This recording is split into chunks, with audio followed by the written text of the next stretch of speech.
Oi, pessoal! Aqui é a Daniele e estamos de volta no encerramento da série sobre escritoras portuguesas, recebendo hoje a professora Inara de Oliveira Rodrigues.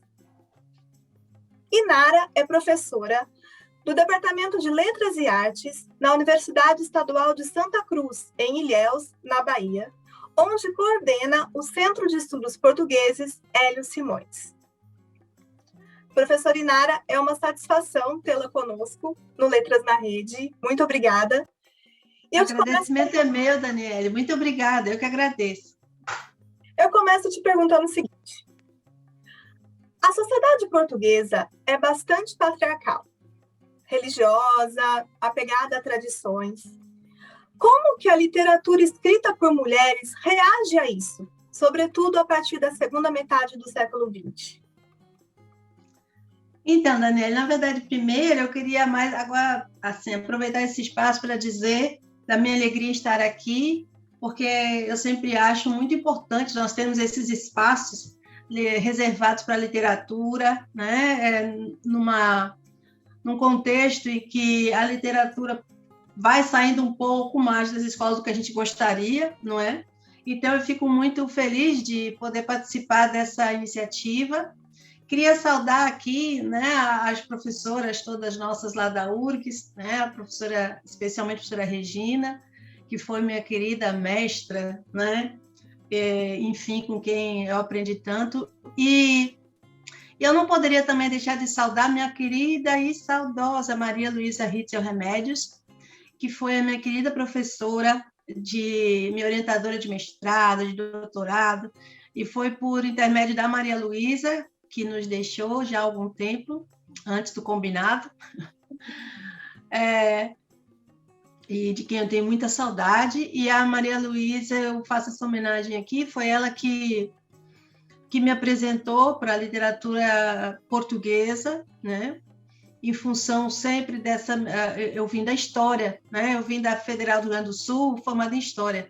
E eu queria muito sempre fazer uma interface entre a história e a literatura, e foi aí que ela me apresentou o neorrealismo literário português. Então, por conta disso, eu conheci a portuguesa e foi um caminho muito importante, assim, uma descoberta muito, muito importante para mim. E a gente vai se apaixonando, não é? E aí, nesse universo, é que a gente chega, então, no século XX, né, para responder a sua pergunta, já na primeira metade do século XX, com uma participação maior de mulheres na literatura portuguesa, né? Quando você pergunta como é que a literatura escrita por mulheres reage a uma sociedade patriarcal, muito conservadora, né? No caso, vamos pensar aí em Portugal, nessa segunda metade do século XX, né? Aí eu penso que, para começar a pensar nisso, é muito legal a gente não perder de vista, né? A ideia de que a literatura, afinal de contas, é realmente uma expressão artística imbricada com o mundo da vida, não é? Com a realidade histórica, com a realidade social e cultural na qual ela se insere ou com a qual ela dialoga, né? E, nesse sentido, é que a participação das mulheres no campo literário é uma das frentes de luta, né, das mulheres na ocupação de espaços nas sociedades tradicionalmente patriarcais. Mas é uma frente fundamental, porque as mulheres sempre foram faladas, né? Falaram por elas, ou as idealizaram para o bem e para o mal, né?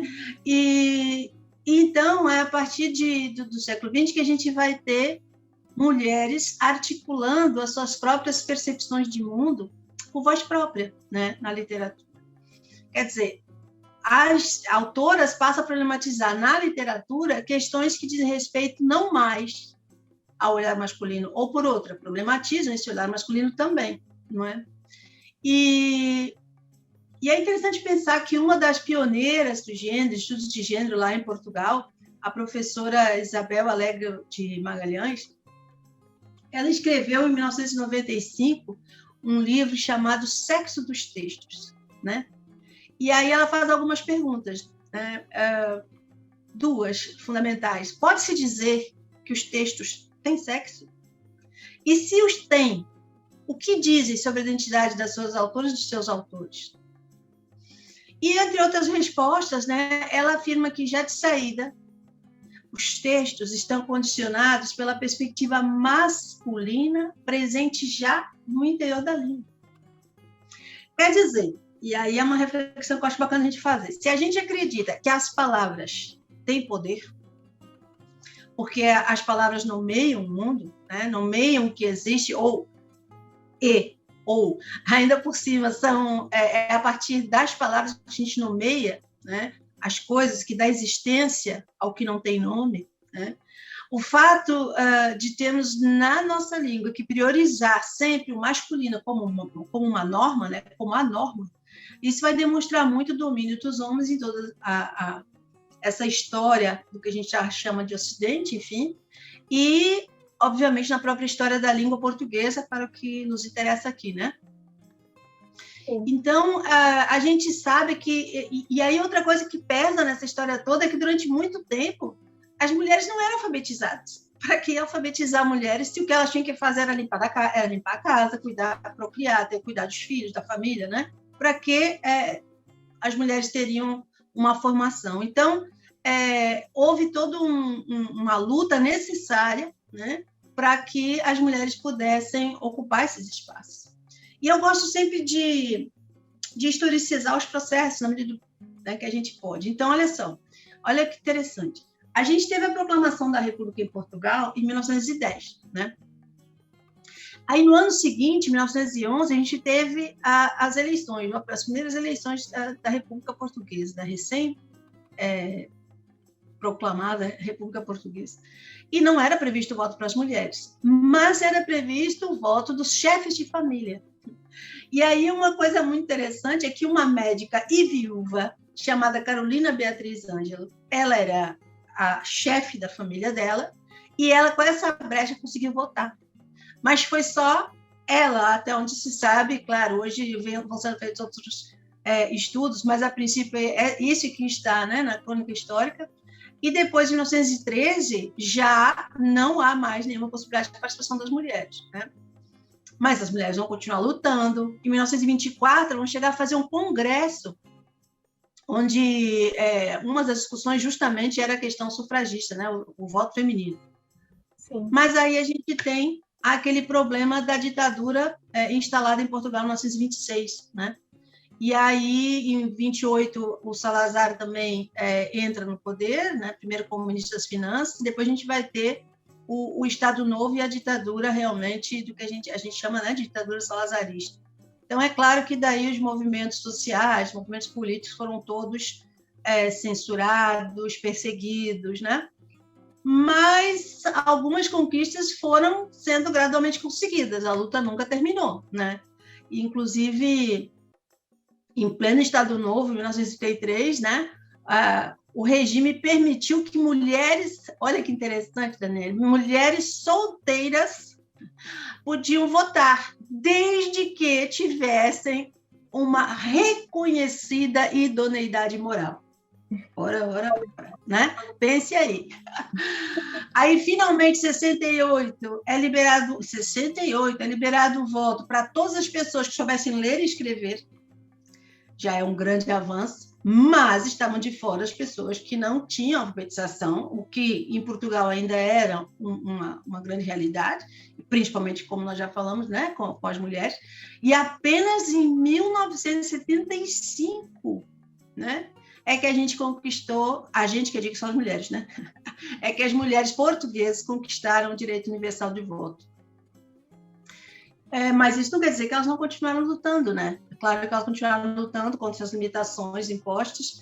E aí, na segunda metade do século XX, essas lutas, pela própria dimensão histórica, né, vão ganhar mais força.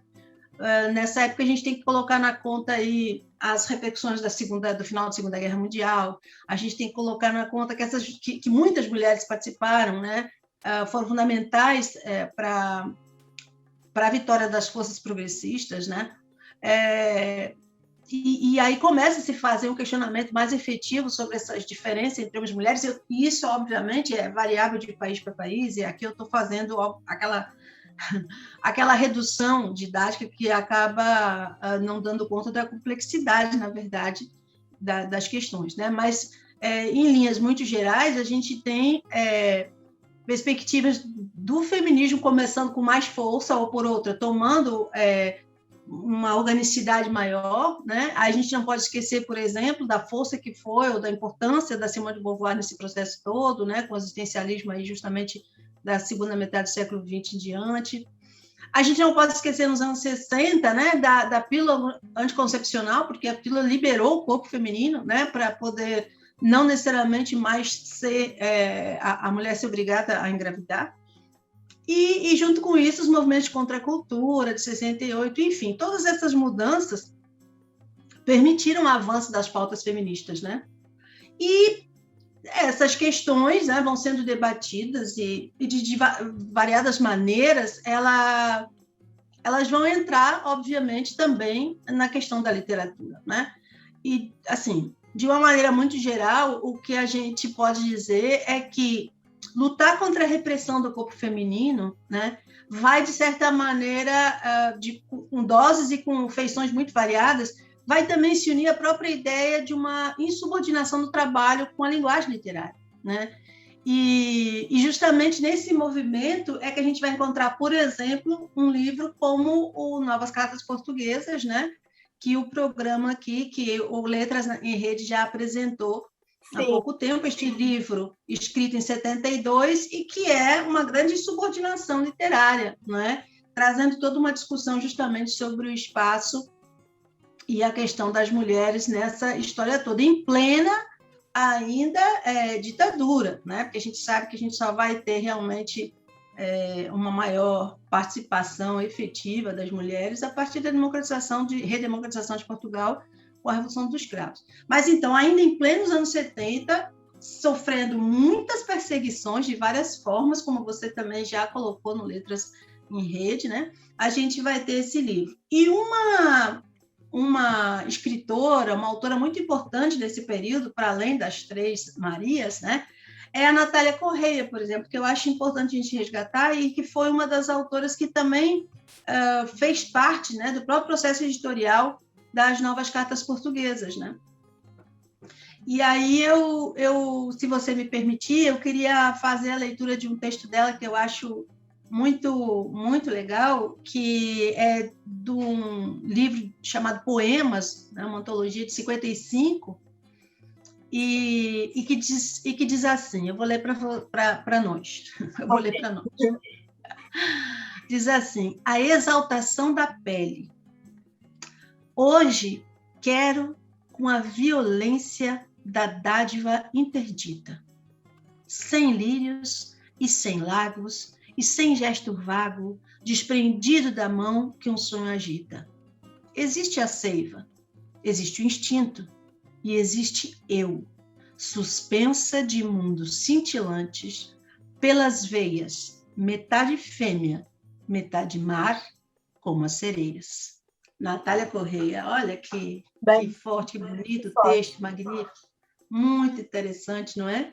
E eu não vou deixar aqui o registro dos textos para ficar esse gostinho, não é? Não vou fazer propriamente, não vou me deter nos textos, mas é só para a gente ver a importância dessa escrita que vai começando a questionar o desejo feminino, né? Vai abrindo espaço para essa mulher se colocar como um eu que tem voz própria, não é? Com essa metade fêmea, metade mar, como as sereias, a invenção, a ficção, o real, a carne, o desejo, mas de uma forma muito propositiva, né? Muito forte. E a Natália Correia sofreu uma série de interdições, foi perseguida também pelo regime, bem complicado, mas se manteve firme, né, nas suas lutas, que são nossas lutas, né? E antes dela tem um nome que hoje não tem aparecido tanto, mas é um nome muito importante, que eu acho muito interessante, que é a Maria Judite Carvalho, né? que foi uma escritora já com uma outra pegada, né? Uma escritora mais voltada para a questão da solidão humana, mas, sobretudo, a solidão feminina, né? Quando as pessoas se dão conta ou as mulheres se dão conta, né, da sua não realização pessoal, né? E aí, em 59, a Maria Judite lança Tanta Gente Mariana, que é uma coletânea de contos, né? E o primeiro conto, esse tanto que tem esse nome, que é o nome do livro, que alguns definem como novela também, porque é um conto estendido, assim, mas a Mariana é a personagem central. A Mariana está envelhecida e doente, e ela começa a rememorar a vida dela numa percepção muito do que a gente hoje definiria mesmo, né, como uma reflexão existencialista, né? Mas, pronto, uma reflexão sobre a existência, né? E nessa existência, ela diz assim, um trechinho do livro que diz assim: há pessoas que vivem 70, 80 anos sem nunca se dar conta. Tu, aos 15. Todos estamos sozinhos, Mariana. Sozinhos e muita gente à nossa volta. Tanta gente, Mariana. E é um livro muito interessante para refletir sobre essa mulher, não é? Interditada, essa mulher que não tem condições de realizar a sua plenitude de possibilidades e que ficou a vida inteira se dando conta da sua incompletude, dessa solidão que não tem como resolver, não é? Numa sociedade que não dá espaço para as pessoas serem potencialmente o que elas querem. Enfim, é uma série de reflexões que ela vai fazendo e que é muito interessante. E eu acho que eu lembro que uma aluna minha trabalhou com esse texto e fez uma série de reflexões. Ela era uma moça bem jovem e conseguiu perceber a força do texto. Então, acho que é um texto que fala muito para essa juventude que começa a pensar os seus caminhos, sabe? Eu acho importante. Eu acho que é um livro que, apesar de não estar hoje tão uma escritora, né, que não é tão comentada em geral, mas é um texto muito, muito interessante para refletir sobre esta... Há quem a compare, por exemplo, com todas as diferenças, obviamente, com todas as distâncias, mas com uma escrita da Clarice Lispector, né? Então, também tem essa dimensão dessa reflexão dessa mulher, vamos lá, classe média, cidadina, né, urbana. Enfim, eu acho que é interessante. Aí, nos anos 60, lá em Portugal, vai surgir, estamos ainda em plena ditadura, com maiores ou menores aberturas, aí dependendo da época, né? Nós vamos ter um movimento, eu digo nós porque a gente é professor, né? Então, a gente se apropria. Um movimento chamado Poesia 61, né? Que é uma linha, né, de poesia experimental, que se trabalhava muito com a linguagem, enfim. E uma autora chamada Luísa Neto Jorge, né, vai participar desse grupo da Poesia 61, vai ser uma dos nomes importantes do movimento, mas aí, em 64, ela vai escrever um livro chamado Terra Imóvel. E eu acho muito interessante a forma como ela coloca um texto muito rico e muito pleno de possibilidades, né? Com muitas imagens. E aí eu gostaria de ler, então, da Luísa Neto Jorge, um poema que chama O Poema, né? Que eu gosto muito, por sinal. Eu gosto muito de texto que é metapoético, poesia, que fala de poesia. Eu gosto muito também de metaficção, né? Quando a ficção fala a própria ficção. Particularmente, eu acho muito interessante porque a gente vê uma espécie de linha poética, né, dos autores. Eu gosto muito. Então, em Terra Imóvel, ela diz assim, o poema, né? Esclarecendo, começa no gerúndio, esclarecendo que o poema é um duelo agudíssimo. Quero eu dizer, um dedo agudíssimo, claro, apontando ao coração do homem. Falo, com uma agulha de sangue a cozer-me todo o corpo, a garganta e a esta terra imóvel, onde já a minha sombra é um traço de alarme.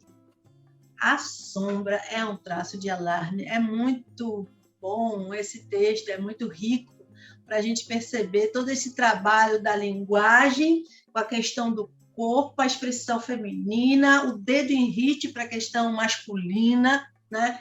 Este falo, que tem esses vários sentidos do falar e do falo masculino, né? Essa agulha de sangue que, ao mesmo tempo, vai costurando o corpo e a palavra, né? Olha a riqueza de um texto como este para mostrar essa potencialidade da poesia em refletir as questões que as mulheres queriam ou que estavam discutindo, problematizando, enfim. Aí, ao longo, desde os anos 40, chegando até os anos 90, a gente tem um nome que, para mim, é incontornável na literatura portuguesa, particularmente, a gente tem nossos gostos, né? Mas, enfim, particularmente me é muito cara, que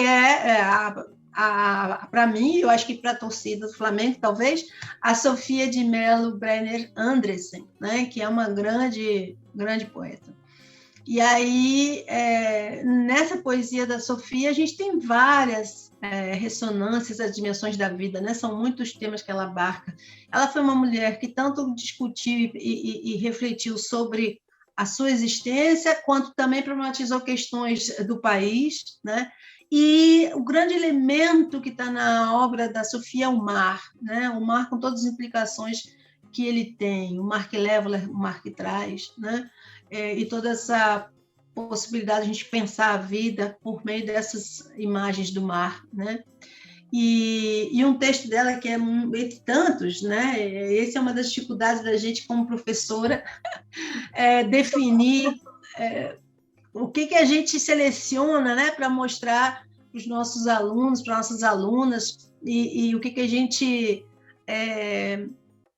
acha que seria assim incontornável para conhecerem essa literatura, né? Então, eu separei aqui 3 textos da Sofia, curtos, que ela também tem textos bem mais longos, mas 3 textos curtos, e só para a gente ter uma ideia, né, dessa grande autora que é a Sofia de Mello Brenner Andressen, e que diz assim, um deles, né?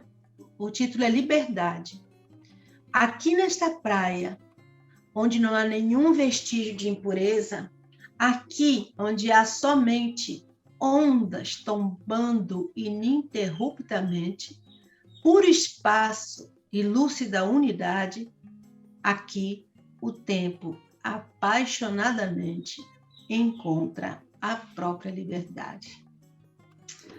Enfim, é um texto muito lindo. Um outro texto da Sofia, Cada Dia, aqui já é pesado, né? Cada dia é mais evidente que partimos, sem nenhum possível regresso ao que fomos. Cada dia as horas se despem mais do alimento. Não há saudade nem terror que baste.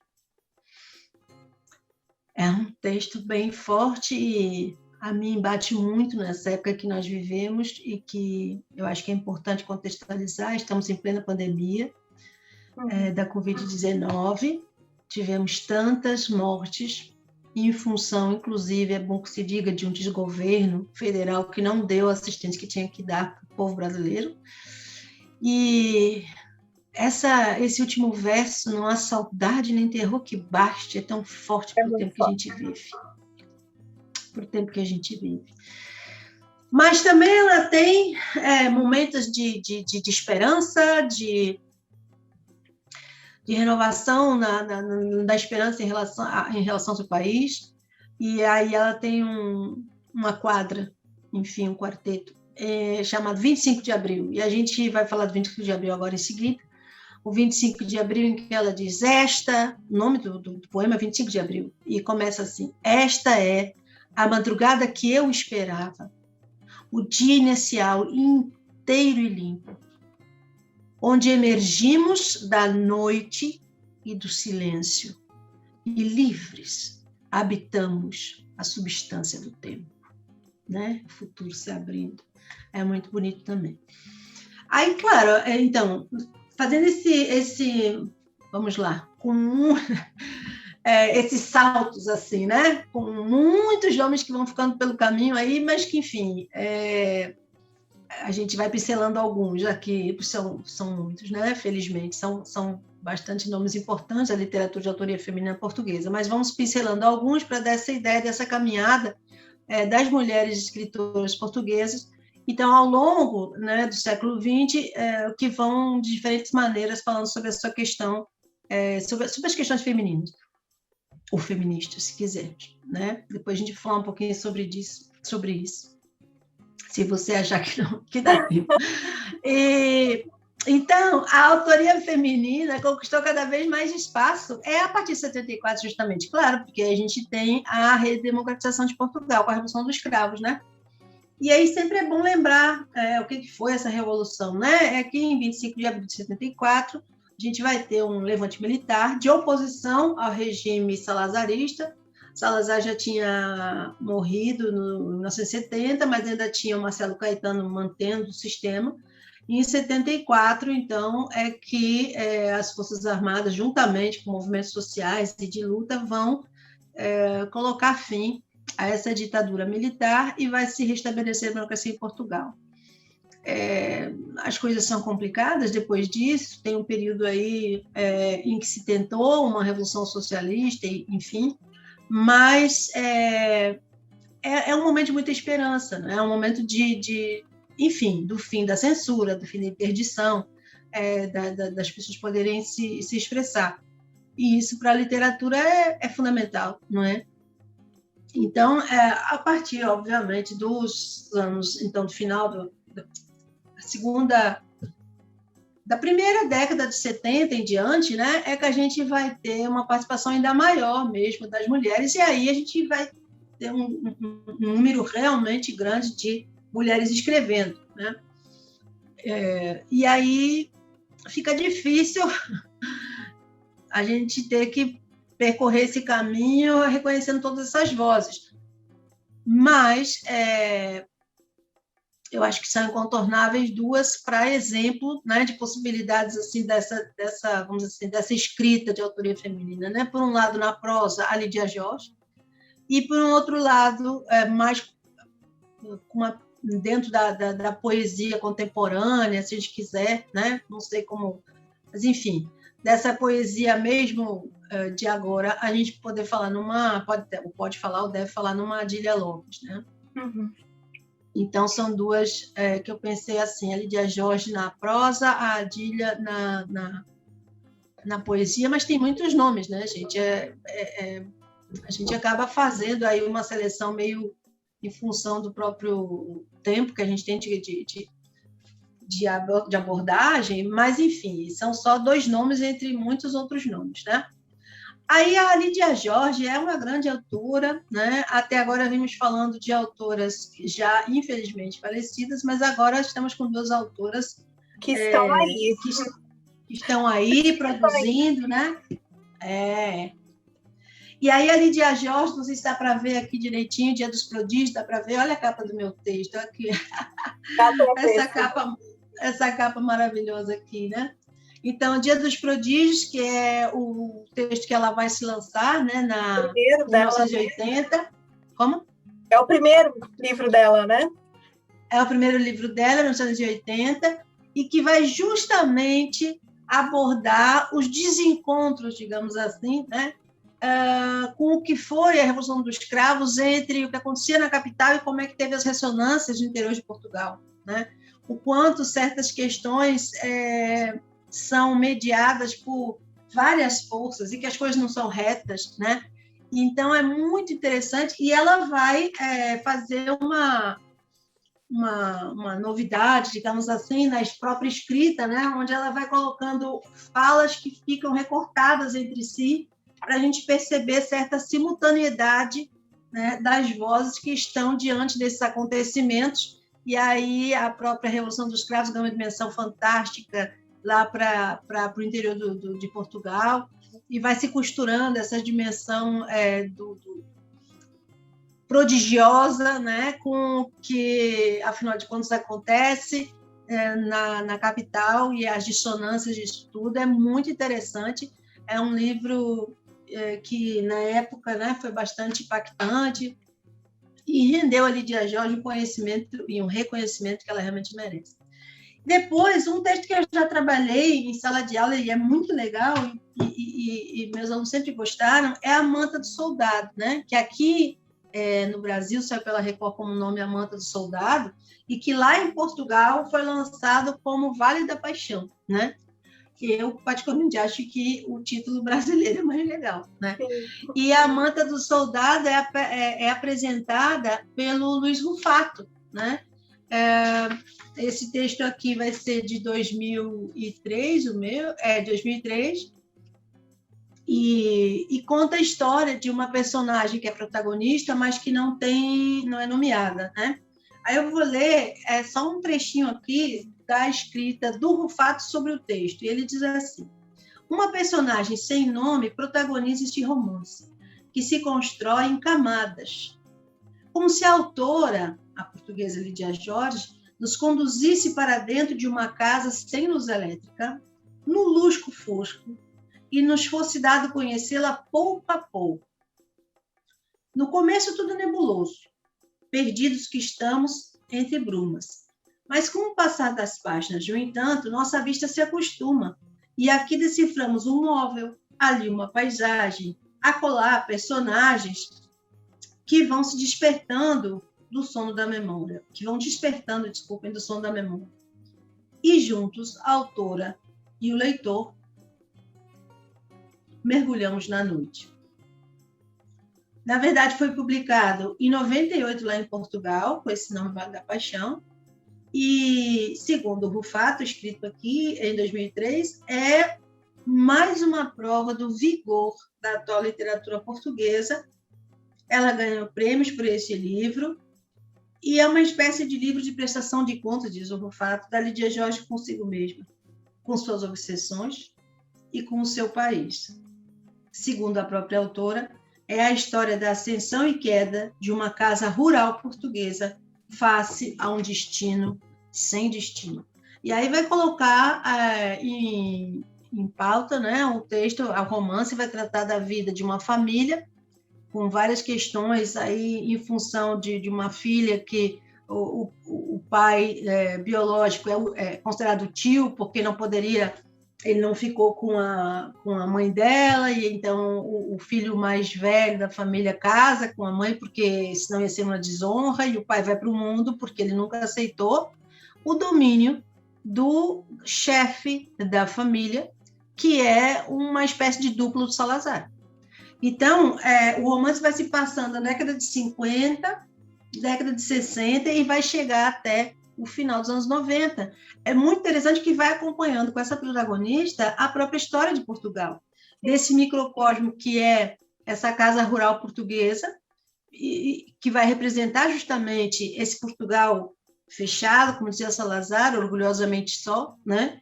E que, aos poucos, vai ruindo essa estrutura autoritária, e as personagens, no caso, a partir do pai da protagonista, vão desestruturando essa base autoritária, e ela vai ser uma grande responsável, digamos assim, por justamente buscar um destino que não está escrito, né? Esse destino sem destino, que é uma ideia de Portugal por fazer-se, né? Dá para a gente discutir a própria ideia de que Portugal é esse, né? Para que caminho Portugal está andando, de certa maneira, pensando nessas caminhadas da protagonista. Enfim, é um texto muito rico, dá para fazer uma discussão muito interessante sobre a história portuguesa, né? E da Adília, a Adília, ela faz muito um jogo assim que, olha, com todas, obviamente, as distâncias, né? Mas assim, lembra um pouco o que a gente conhece do poema piada, ou da prosa poética, né? Ou da poesia narrativa, como a gente quiser, né?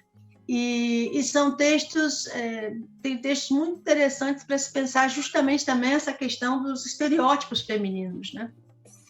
que ela questiona bastante. E um deles é esse aqui que chama-se No More Tears, né?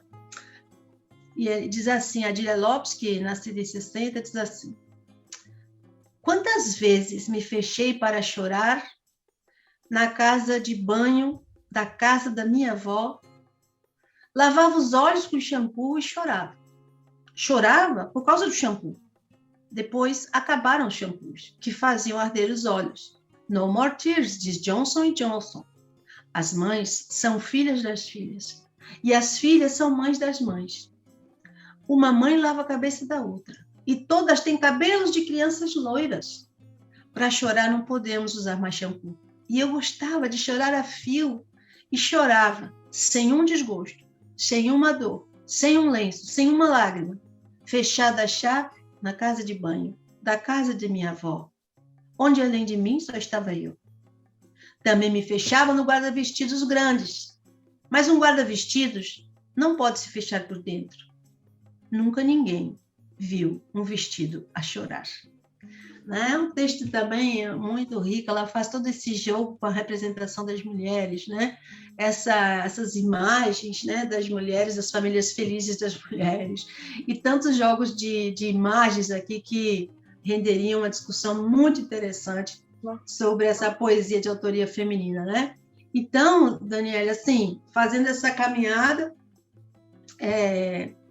com sempre esse risco, né, da gente saber que deixou coisas pelo caminho, né? A literatura, o que as mulheres vão cada vez mais ocupar a cena da literatura portuguesa, vão cada uma a seu jeito rompendo com essas armadilhas, não é? Das próprias relações sociais machistas, patriarcais. Eu digo armadilhas porque a gente é uma luta constante, né? Tendo em vista que os padrões são muito fortes, né? de comportamento, do que se espera, mas as mulheres vêm cada vez ocupando mais espaço. Só que eu acho que as questões não estão resolvidas, né? Nós temos muitas coisas, mesmo para uma mulher europeia ou mesmo para uma mulher portuguesa, enfim, há questões a serem resolvidas, mas as mulheres já são, e não mais deixarão de ser, uma voz firme, né? Uma voz presente, cada vez mais, na literatura portuguesa. Eu espero ter respondido o que você me perguntou. Sem dúvida, né? E diante desse panorama que a professora Inara, que você nos apresentou agora, eu queria perguntar um pouco sobre o cânone, né? Considerando o cânone literário português, como que essas escritoras estão inseridas nessa história da literatura portuguesa? Pois é, aí, se a gente pegar,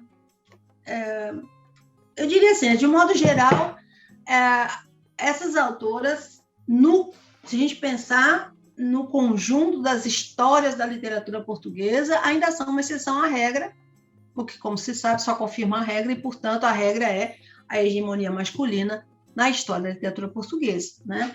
Um livro como este aqui, do Antônio José Saraiva e do Oscar Lopes, por ser justamente um livro que vai historicizar a produção literária portuguesa, a gente só vai ter a participação mais efetiva de mulheres nesse finalzinho aqui. Olha, daqui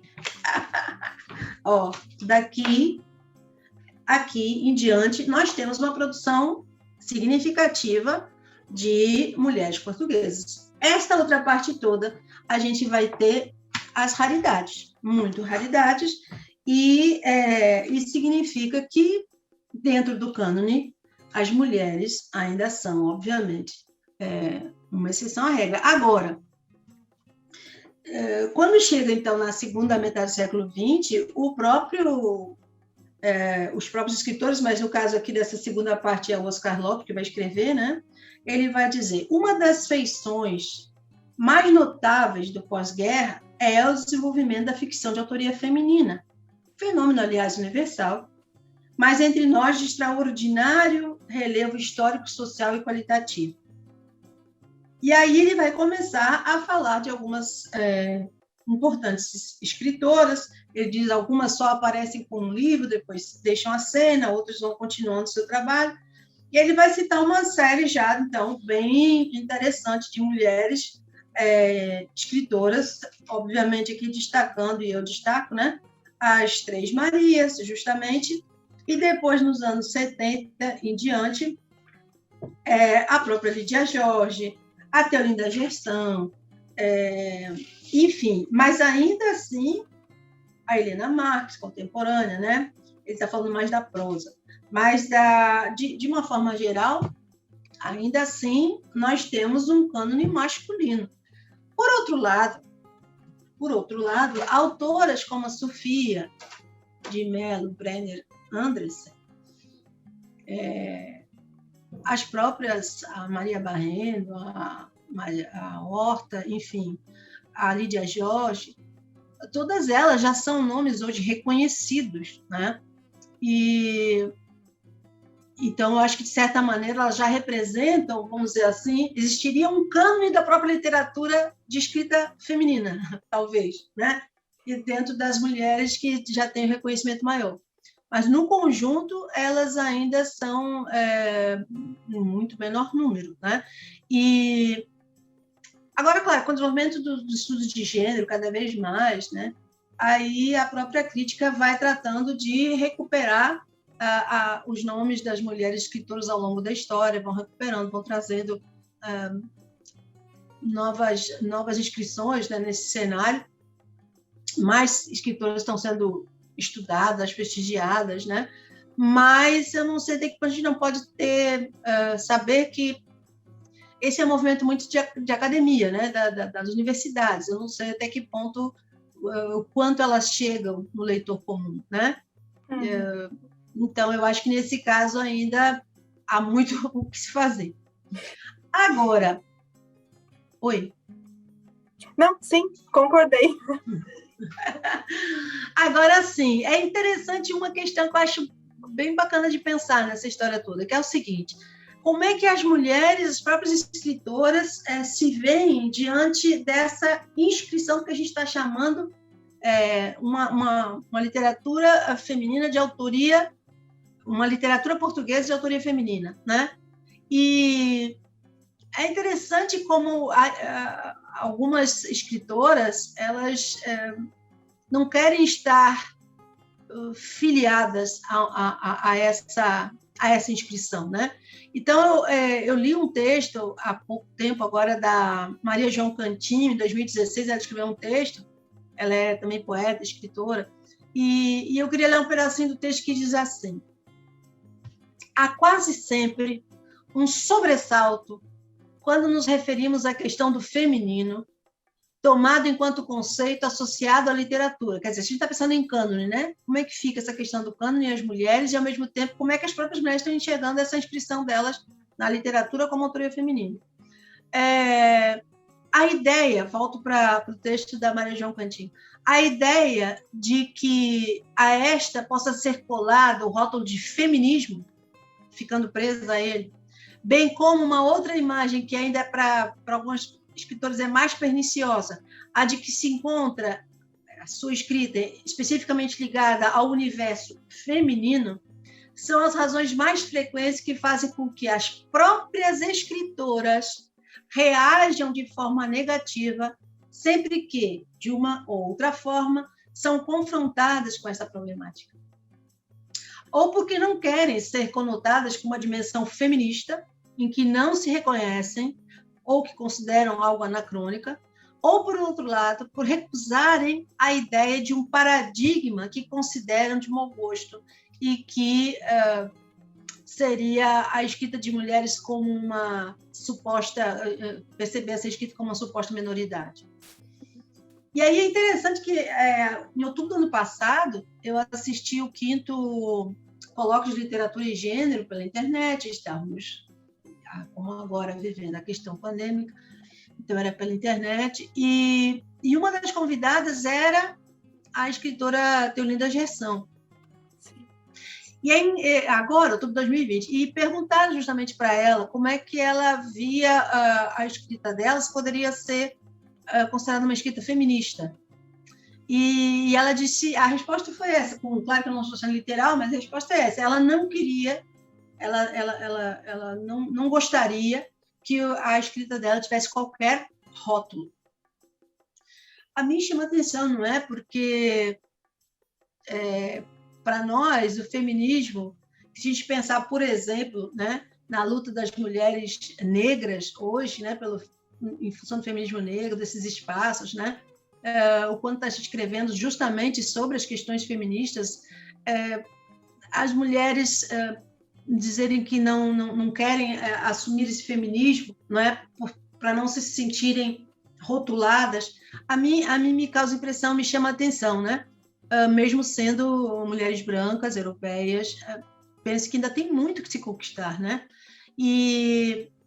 Mas eu gosto muito da maneira como a Maria João Cantin vai terminar o texto dela, né? E ela diz assim, que a literatura feminina conhece hoje uma assinalável pujança, é um fato incontornável, e que muito deve ao combate que as feministas travaram contra os preconceitos de uma sociedade tradicional e conservadora, é outra verdade que não deve nunca esquecer-se, em nome da justiça.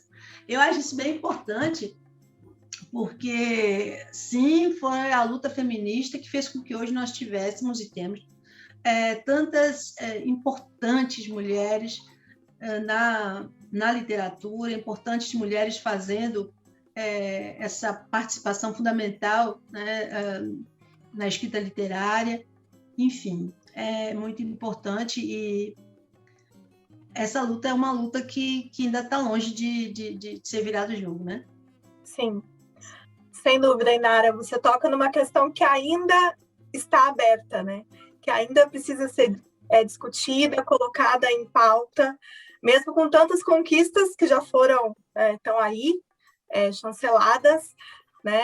Mas quando você mostra um livro de uma história literária em que ainda há essa discrepância tão grande, e a gente ainda sente que é preciso, sim, fazer uma série, por exemplo, num canal como Letras da Rede, abordando mulheres, fizemos também com mulheres escritoras brasileiras, com mulheres escritoras brasileiras negras, porque a gente acha que isso ainda não está resolvido, né? Isso tem que estar na pauta. Muito bom. Exato. Professora Inara, eu te agradeço demais a sua participação. Certamente contribuiu muito para ampliar o nosso contato com a literatura produzida por mulheres em Portugal. Muito obrigada. Em nome de todos os integrantes do Letras da Rede, tenho certeza que o nosso público vai aproveitar demais as suas palavras. Que bom, eu que agradeço, Daniela, muito obrigada, agradeço a toda a equipe, e a hora que quiserem a gente conversa de novo. Eu sou muito apaixonada por literatura, acho que a literatura portuguesa a gente precisa ter um diálogo, sim, sempre perto com a literatura portuguesa, assim como com as africanas, a gente só tem a ganhar com esse diálogo, né? Então, eu me sinto muito, muito feliz de ter podido participar, se eu pude contribuir, melhor ainda. Então, muito obrigada. Sem dúvida, obrigada. Eu agradeço novamente. Bom, nós ficamos por aqui. Até a próxima. Um beijo. Tchau, gente.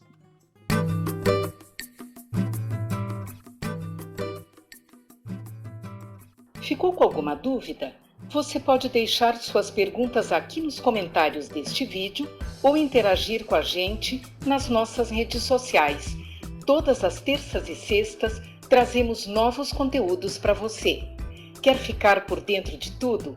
Aproveita e segue a gente. Você nos encontra em todas as mídias pelo @Letras na Rede. Até mais!